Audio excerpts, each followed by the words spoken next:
So it's day 19 for 100 days of farming, but more excitingly, it's day 31 for our doe's pregnancy, which means we should have babies. So let's go take a look.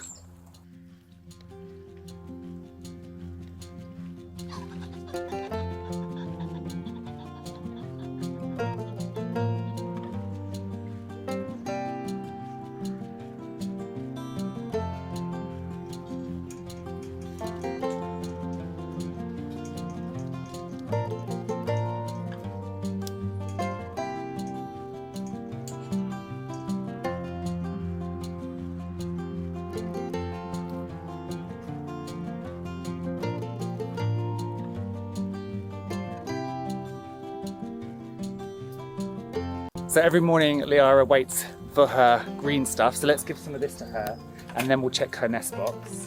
Hi! You're yummy!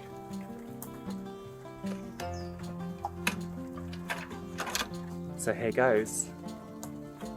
I mean, if there isn't anything, I'm going to be seriously disappointed because it's day 31.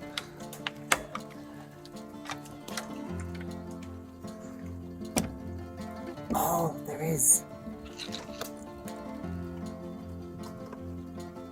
You can see it moving. Okay, let's check them out.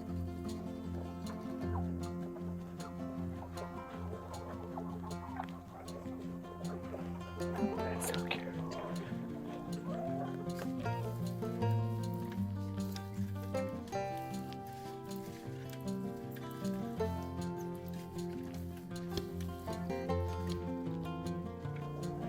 Okay, I thought she'd have 3 or 4. She's had loads.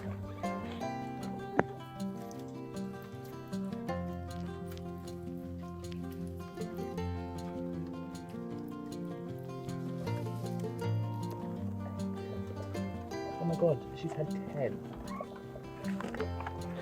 She's had 10!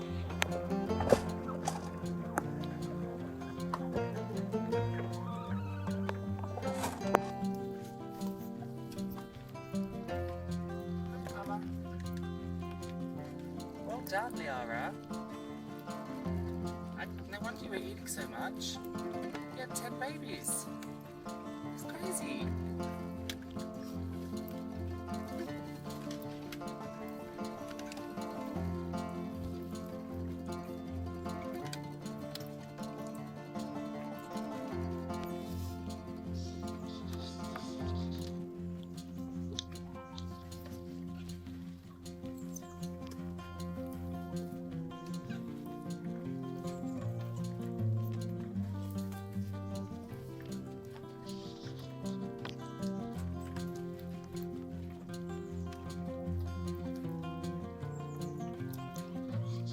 It's pretty cold today and it's also raining, so I'm not going to get them out, but I can't believe she's had 10.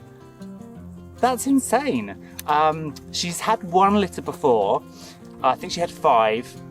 And they all got to the teenage stage, and then within 3 days of each other, they all died. So I have no idea what happened. I literally cannot believe she's had 10 babies.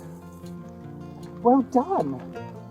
So this was all a bit of a test actually, because here in the UK we've got a couple of high mortality fatal diseases. That's myxomatosis and RVHD, which we've got 2 virulent strains of, and one was really bad last year and swept through a lot of rabbits.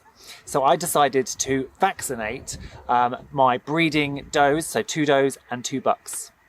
Now the only problem with that was, on the vaccine bottle it very specifically said it had never been tested on breeding bucks and couldn't therefore be guaranteed that it wouldn't make them infertile. But I kind of figured that a dead buck was definitely infertile, and I would take my chances by vaccinating a thane and seeing what happened. And as it happens, we've got 10 babies. So definitely didn't affect his fertility. He's very virile, it seems, and with 3 drop-offs he's made 10 babies. He also had 2 drop-offs tally a couple of weeks ago, and this will be her first litter, so we'll see if she also has a lot of babies or just a few. But either way, we know that we've got a fertile buck now, which is great. So the weather started off pretty grim this morning. It was really, really drizzly, and actually you can see It's kind of clearing out. There's no blue sky, but it is clearing out a little bit. And I've been working on the flower farm. So I've been laying out the first beds of the flower farm. And what I've kind of decided is the market farm garden is here, and the beds are going to kind of roll down that way. So they're going to go across that way and roll down right towards the end. And I've decided with the flower farm, I'm going to do it at a right angle. So here, my flowers are going to come from there, and they're going to come all the way along this way, and they'll go across there. So as that compost heap gradually gets smaller, the flower farm will get wider. So I'm going to put the sweet peas right this side, because obviously with sweet peas they're going to be the tallest, and so they will block out any light from behind. And obviously here we have the shed and the hedgerow. So sweet peas there, ranunculus in front, and then we're gonna just spread the flowers across. The other thing I've decided is I'm going to move all of those hutches into the market garden. Where they are, I thought would actually be quite good for them, but actually where they're covered with trees at the top, a lot of moisture comes down. And also they seem to be in a situation where the prevailing wind still managed to get the rain in there and get the hutches wet. So my plan is to bring them all up here, and you can see this pathway here is actually quite wide. The prevailing wind comes from this way and comes across. So if I'm going to situate the hutches here and face them this way, then they've got the protection of the hedge here, and they should stay a bit drier. It also means that come spring, and when our poultry in the UK are allowed out of their lockdown, I can have them come out. So before I get the chicken tractors up and running, I can just attach some of the smaller ones I've got to the front of the hutches, and they can just come out and potter around. Because I've got the electric fencing to stop them getting into the actual market garden, I think they'll just potter around here.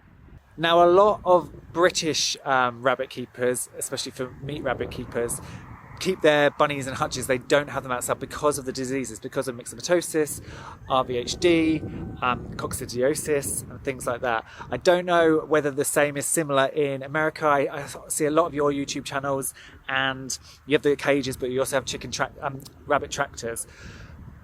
I want to try and put them out on grass. So obviously my breeding stock is vaccinated. My young won't be vaccinated because you can't then eat it. So it's going to be, when they're sold on, it'll be up to the new owners to decide whether they want to vaccinate them or not. I would like to try putting them out on grass. I think it's healthier for them.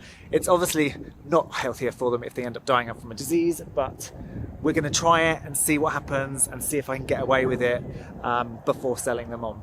So 10 babies. I still can't quite believe it. I hope they all survive.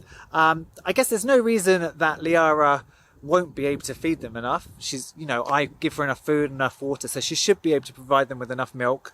I guess there might be a situation where it gets really, really cold and a kit is pulled out of the nest and gets cold and dies that way.